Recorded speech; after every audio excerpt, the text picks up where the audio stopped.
या लक्षवेधीचं उत्तर उदय सामंत देणार आहेत. राज्यमंत्री सभागृहात आहेत. राज्यमंत्री सभागृहात असताना उदय सामंत हे कुठल्या अधिकारात उत्तर देणार आहेत?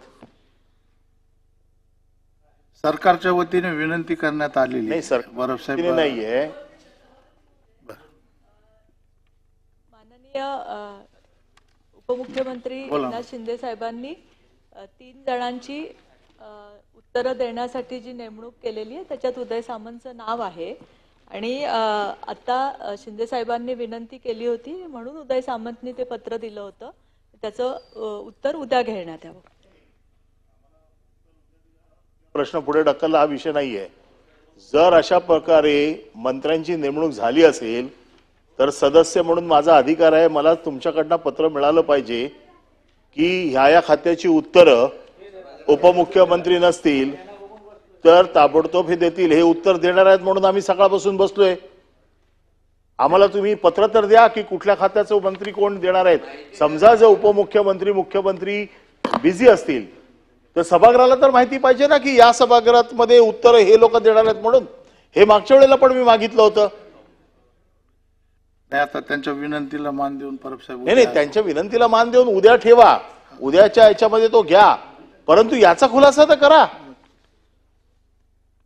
आम्हाला कुठल्या खात्याचा मंत्री कोण उत्तर देणार आणि कोणाची विशेष अधिवेशनासाठी वर्णी लागलेली आहे का तुम्ही राज्यमंत्र्यांना कमी समजता काय?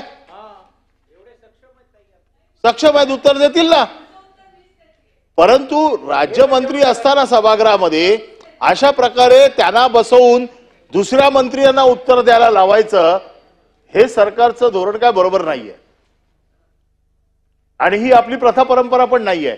या सभागृहात असं यापूर्वी कधी झालेलं नाहीये. आम्ही देखील 25 वर्ष या सभागृहात आहोत. आपल्या सूचनेची नोंद घेण्यात येईल. आपल्या सूचनेची नोंद घेण्यात येईल. हो, लक्षवेधी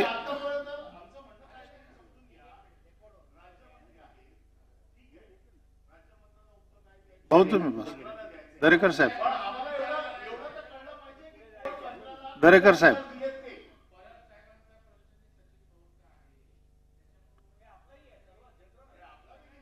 त्यामुळे जर मंत्र्यांनीच वेळ मागितला असेल, आपण परब साहेब आपण याच्या अगोदर अशी वेळ दिलेली आहे, आपण लक्षवेधी उद्या लक्षवेधी ही घेण्यात येईल. या संदर्भामध्ये आपण